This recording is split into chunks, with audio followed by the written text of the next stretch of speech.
Good morning, everyone. Am I audible at the back? Okay, good. So this is E370, lecture 5. We are continuing our discussion on Verilog.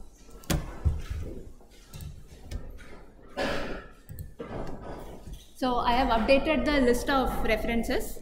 I have updated especially the lecture series by Professor Sengupta. There was another lecture series that is completely dedicated to hardware modeling using Verilog. I have also added an IEEE standard for Verilog where it identifies the constructs that are synthesizable. Now, if you search for the IEEE standards for Verilog, the latest standards are on System Verilog. You can think of System Verilog as a superset of Verilog. It has additional constructs that are more C-like. Initially, it was introduced with the intention to make the verification parts easier, but recently System Verilog is also being used for hardware modeling. So if you learn Verilog, it becomes easier to pick up System Verilog at a later point. This course will not be dealing with System Verilog. And so these are the reference materials on which this lecture is based. So in the last class, I made an incorrect statement about wire and trie data types. So I have two codes here. Both of them are implementing mux. The only difference is that in one, I have declared the out as so. You shouldn't have the select signal there. The select will come here, right? But the major difference I want you to focus on is that the out has been declared as wire here and it has been declared as a trie here. Now, if you were to synthesize this, both of them will result in the same gate level netlist. There is no difference. Now, the only reason why you have wire and trie is so that as a designer, you can recognize whether you intended the out to be driven by multiple drivers or whether only a single net is going to drive it. So this would be a better tradition to follow when you are, a better convention to follow when you are coding it. Because at the outset itself, it becomes clear that this out net is expected to be driven by multiple drivers. That's all. It is only for the designers to recognize this. Okay. But otherwise, you synthesize it, there is no difference. You simulate it, there is no difference at all between the wire and trie statements. Okay. So now we have seen multiple operators in Verilog. We saw arithmetic operators, logical operators, relational operators such as less than, equal to, greater, greater than, equal to, equality operators where we had logical equality given by equal to and not equal to, and case equality given by triple equal to and not equal to. We saw the reduction operators. What does a reduction operator do? What does its operand look like? Refer your notes, tell me. It is not exactly bitwise, right? Reduction operator operates on a vector where it does the bitwise operation to give you a single bit output, right? But you have bitwise operators where you can have, let's say, two 4-bit numbers and do the operation bitwise there. Right? Reduction operators, as the name indicates, it's trying to reduce something. So it operates on a vector and reduces the final result to a single bit. And then you have the shift operators. So I thought we can quickly go through some examples. Let's say A is 4-B1110 and B is given by 4-B0011. What is the result for C if I do A and B? What does this AND operator here represent? This is a bitwise operator, right? So what is the result that you expect to see? You'll see 2, right? What about this? What does this represent? This is a reduction operator, right? So if you reduce A using AND, what do you expect to see? 0. What about this? This is a logical AND, right? And you are doing a logical AND between A and B. What is the answer you expect? 1. Why 1? Because A is non-zero, the logical equivalent for it is 1. B is non-zero, logical equivalent is 1. So you're doing 1 and 1, you expect to see 1. What about this?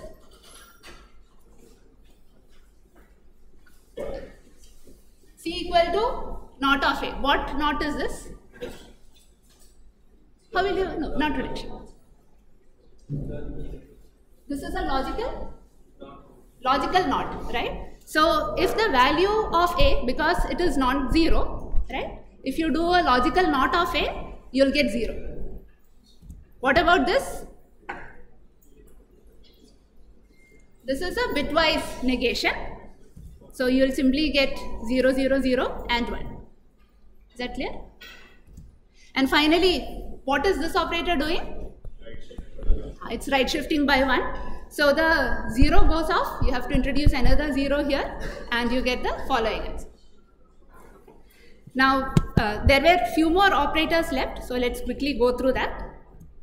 So another useful operator is the concatenation operator.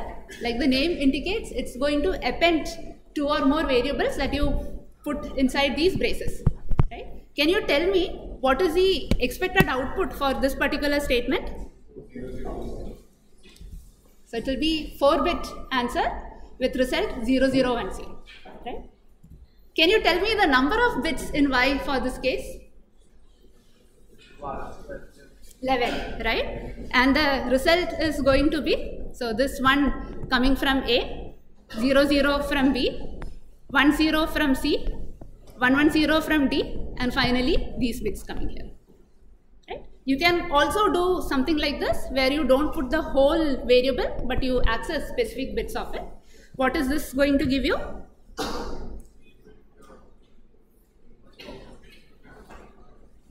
Is there a confusion? This is a confusion, is it? Okay. Yeah. What does this give you? 1, 0, 1. That's it. Right? And then you have the conditional operator, which I had briefly introduced. So you have the control variable here. If this is true, then in1 gets assigned to out. If that is false, then in0 gets assigned to out. And you can also nest it in this format. Okay. Now let's say A was equal to 3 and control was equal to 1. What would be the value of out? What result do you get? A is 3, control is 1. It will be X. So A is 3, which means this is true. So you have to evaluate this. And control is 1, so this is true. So X is your solution. Okay. So now in behavioral modeling, you have seen the structured procedures such as initial block and the always block. You have also seen procedural assignments where you did blocking versus non-blocking statements. And then you have conditional statements such as if, so if else, if else, case statements, etc. Now I want to take 1 minute to explain what this case Z and case X means. So in case Z, it means that the Z is treated as a don't care. If you had a Z somewhere in your expression, that gets treated as a don't care. If it is case X, then both the Z and the X will get treated as don't care. So let me give you an example. Let's say we declare a 4-bit register encoding and a variable state for integer. So you start with case X, you put the variable inside the case X and end case. Now let's focus on the conditions being written inside the case. Right? So encoding is a 4-bit variable.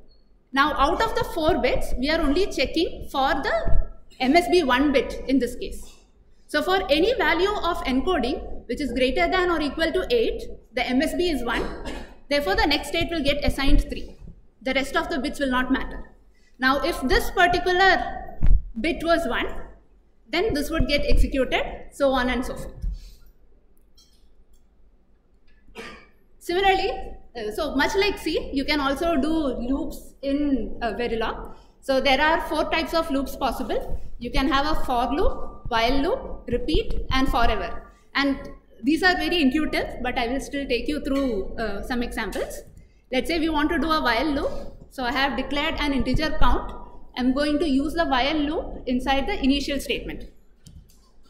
So initialize count to 0. While count is lesser than 128, you execute these functions. Right? What do you expect to see at the output?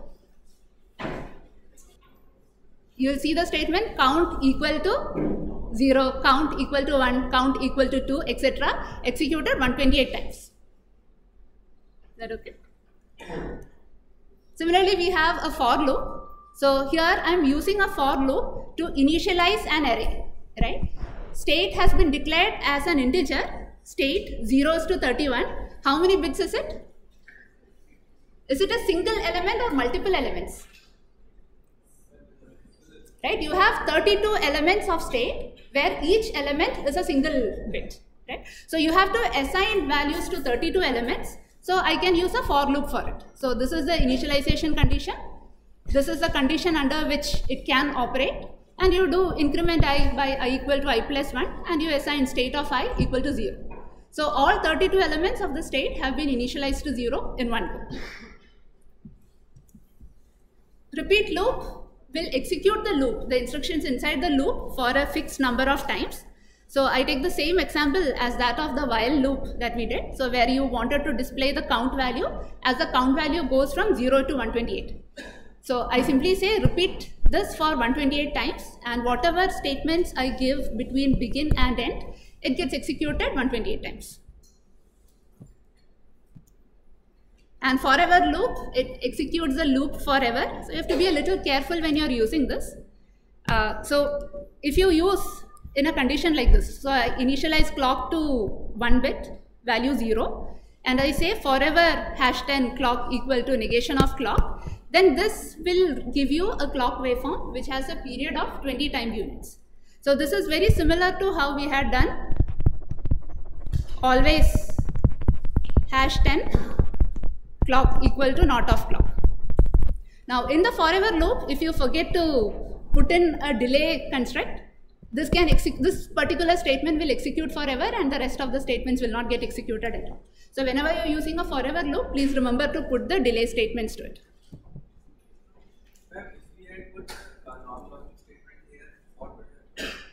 In this particular case, even if you had given a non-blocking statement, not much difference will happen. Within the initial block, if you had multiple events happening at the same time, then blocking or non-blocking might have made a difference. Right? But because you have this delay that is coming into picture, you won't see any difference.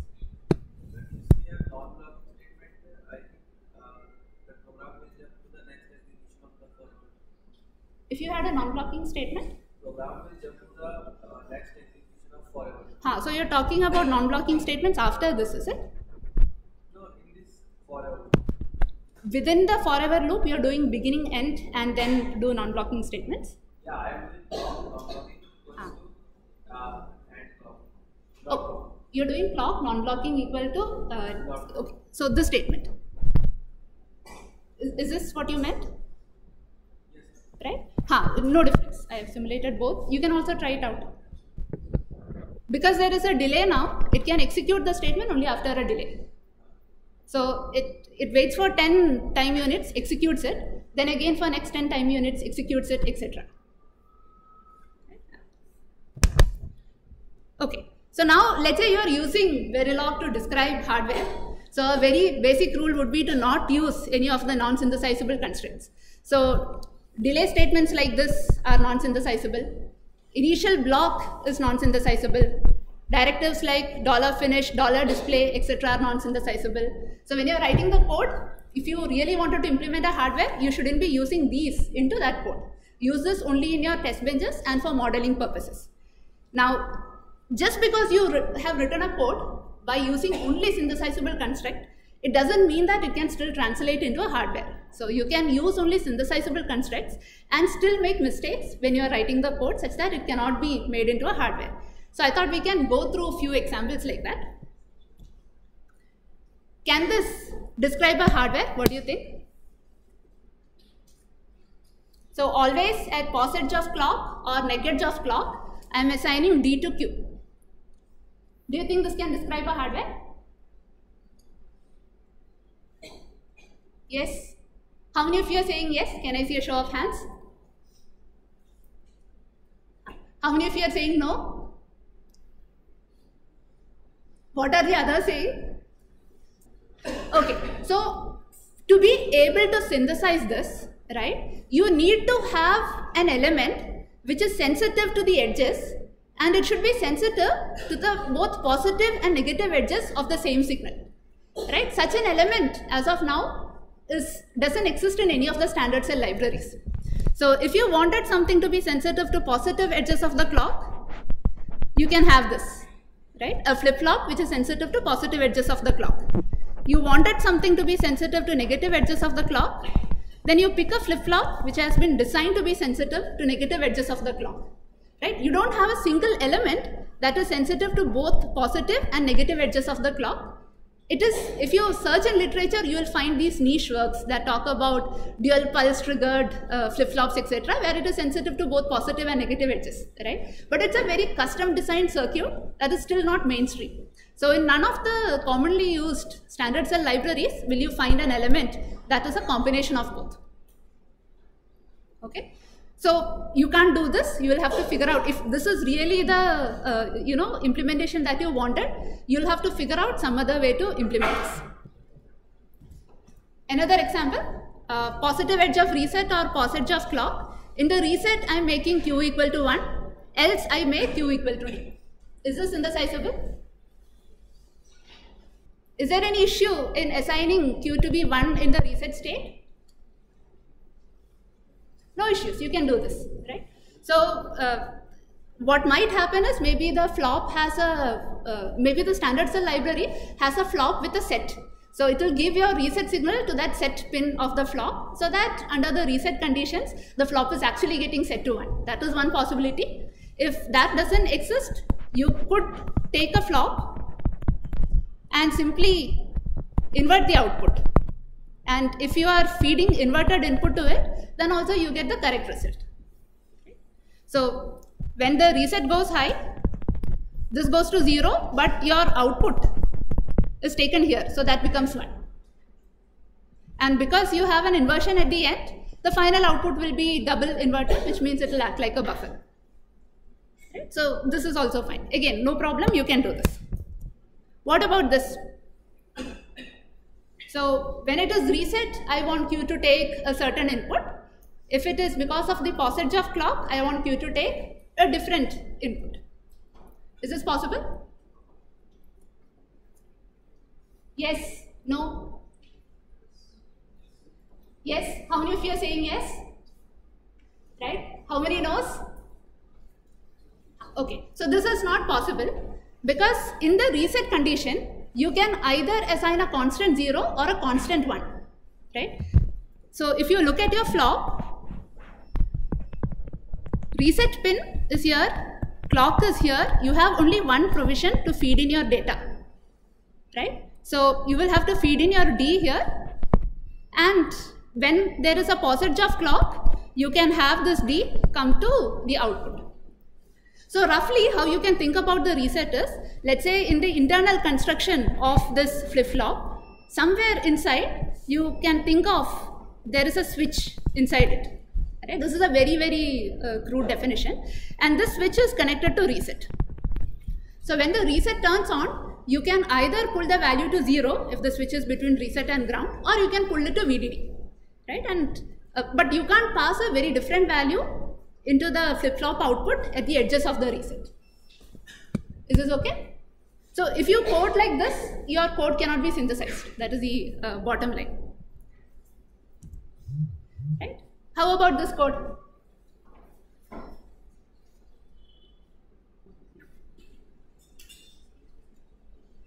So this, with most tools, is going to run into problems. The reason is you have put two conditions in your sensitivity list, right? And those two conditions are related to reset and your clock.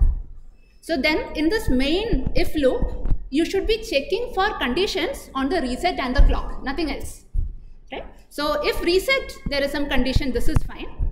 Now if you are putting in this main if loop, if you are putting a condition based on select, either select should appear in the sensitivity list, or you shouldn't have this condition here. Given that we have written only for reset and clock, which means anyways your flop is sensitive only to reset and clock, any dependency on the select should be synchronous to the clock, right? If your output is changing because of select, it should be corresponding to a rising edge in clock. So which means you can rewrite this code like this. So in your main if else condition, you will have condition for reset, Else, because if reset is 0, then it means that you have entered the always block because of a clock edge. Right? So you have these two conditions only in the if-else loop, and within this else condition, that is if there was a rising edge in clock, then you can do your other operations. So if there is a rising edge in clock, then you can make your output dependent on the select signal, but not otherwise. Right? And this synthesizes into a flip-flop with some logic here. Can you tell me what that logic is going to be? Yeah, most likely a max. Okay. Yes. If you put blocking a signature, would there be? So when you are describing a flip-flop, right, it is a general practice to do it using non-blocking assignments. Right? So if you, so there are these guidelines that have been given to you, such that if you write the code in this fashion, this easily gets mapped to this sort of a device, right? This sort of a gate. So if you wanted to implement flip-flops, then you should always use non-blocking statements inside the always loop, right? So use non-blocking statements, watch out for what you are putting in the sensitivity list, and the items in the sensitivity list should appear in your main if-else conditions. Is that okay? Yes. Now for the previous one, the previous one are more saying like it will go in always flop only when either it is positive edge reset or positive flop. Correct. And then you will check for reset. If it's reset is 1, it will automatically be Q is equal to 1. And if it's positive flop, then only it will check for select. Correct.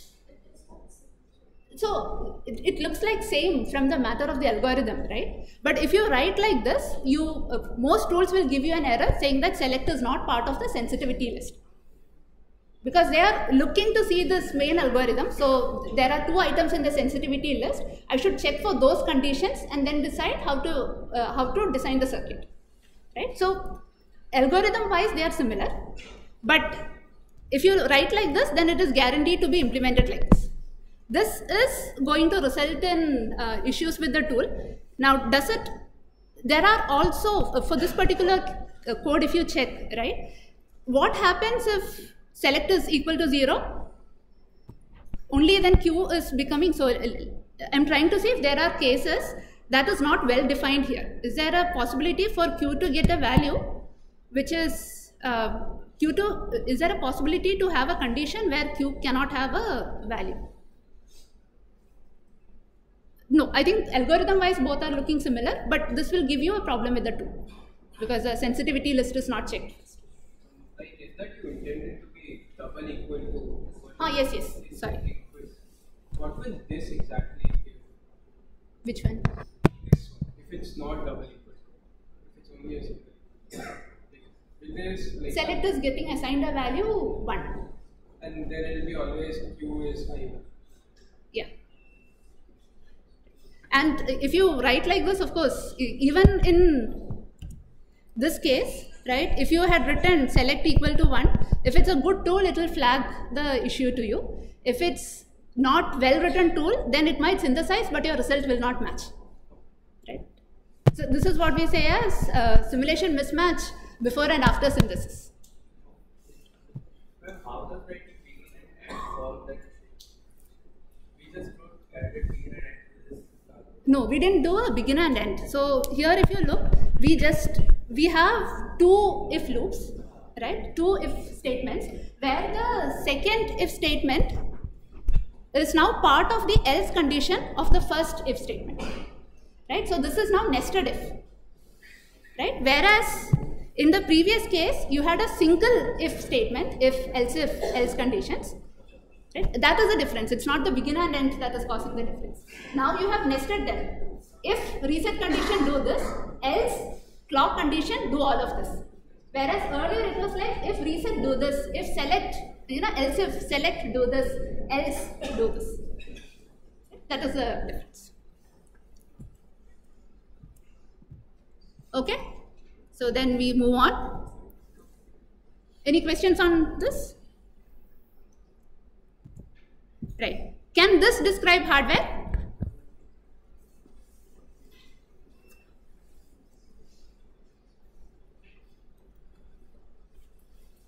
So I got 1 no. How many yeses? So why do you think this cannot describe a hardware? 2 always blocks. Is that the condition? So you can have multiple always blocks in your design. That is okay. You can have 100 always blocks in your design. All of them are getting executed parallelly. It is using, so always at pause edge of clock, you are executing this set of conditions. Right? So this is fine. You are entering always at pause edge of clock. So only one item in the sensitivity list. So that is to execute all of these conditions. We are assigning two values at 2 different places simultaneously. Then, was there any other answer from the back? Okay, yeah. We are assigning So that is a problem. So you can see that you are assigning A 2 times. Right? Now to understand why this is a problem, we have to think of the implementation of this. Right? So you will have one flop with some, so here in this case, this is feeding in 1 directly and this is giving you some output. Right? This is your A. Now you have another flop with some conditions here that is also driving the net A. Right? Now imagine this was driving 1 and this was driving 0. What would be the value of A? Depending on the drive strength of these 2 devices, it could be anything in between 0 and VDD. Right? So again, when you think of this, you can think of the final stage of these flops as being an inverter. Right? So you have 2 inverters that are driving it simultaneously.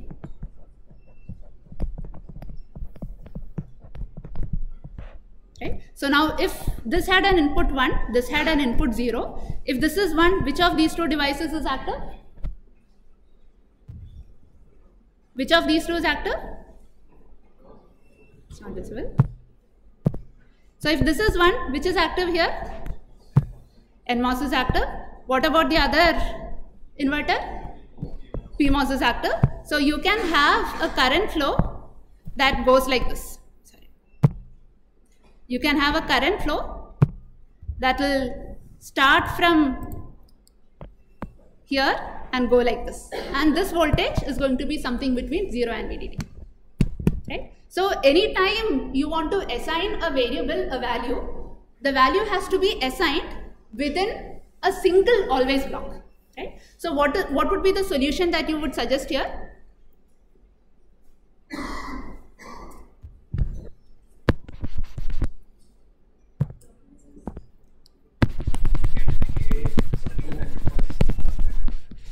So one suggestion was to use blocking assignment, but you can see that these are sensitive to the edges of the clock, which means you are trying to implement flops. So blocking is not a good option.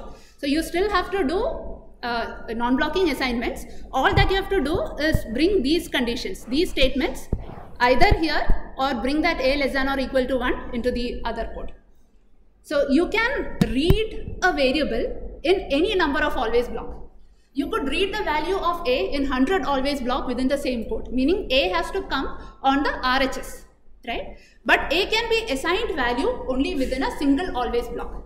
Otherwise, you have this issue of multiple drivers. Again, if you're using a good tool, right, meaning a sophisticated commercial tool, it will be able to tell you that there is a possibility of multiple drivers in your style of coding.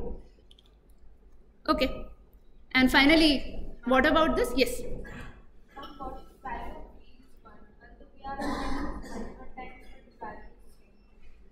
If the value B is also 1, right? So this code has actually one more issue. I have not specified what the value of A is if select is 0. Right? So I will have to specify that. Now let's say if select you assign A equal to B, where you are guaranteeing me that B is always equal to 1. Now else you have A equal to maybe 1, or maybe in introducing this you have more conditions, right? So if this is the case, it's possible that then there is no error. Under all conditions, you are assigning A to B equal to 1. So then the tool will be able to recognize it, provided B and A are, provided this B value is hard-coded, it will be able to recognize this and do away with select. It will directly do A equal to 1. Right? Now, again, if the tool is not very sophisticated, it might implement it based on the select, but at least your post-synthesis simulation will not be wrong. But this is something you have to keep in mind in general. Anytime you want to assign a value to a variable, do it within a single always block. Right? You don't want to take risk depending on the value of the variable. Okay, there are questions on this? Okay, now what about this?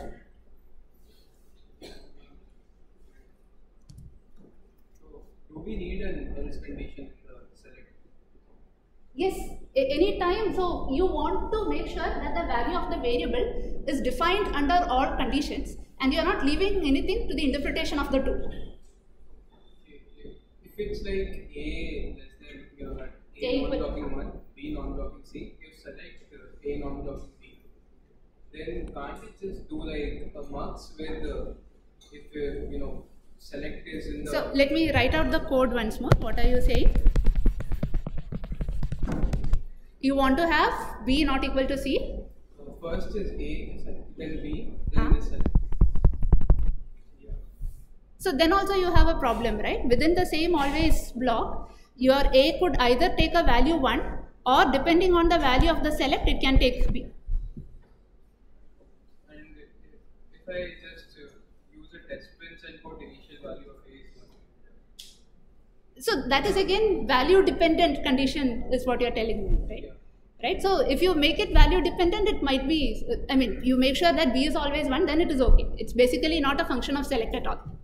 But you don't want to get into this coding practice where you, your code can potentially go wrong and give you a shift that is not working. So in any case, we need to take care of all the cases. Yes. Right? If there is an if, always put an else condition. If there is a case statement, always put a default. Right? Yeah. Any comments on this?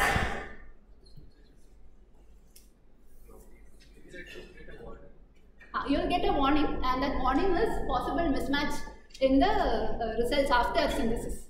So this is also something you should avoid. Within an always block, you either stick to non-blocking statements or you stick to blocking statements.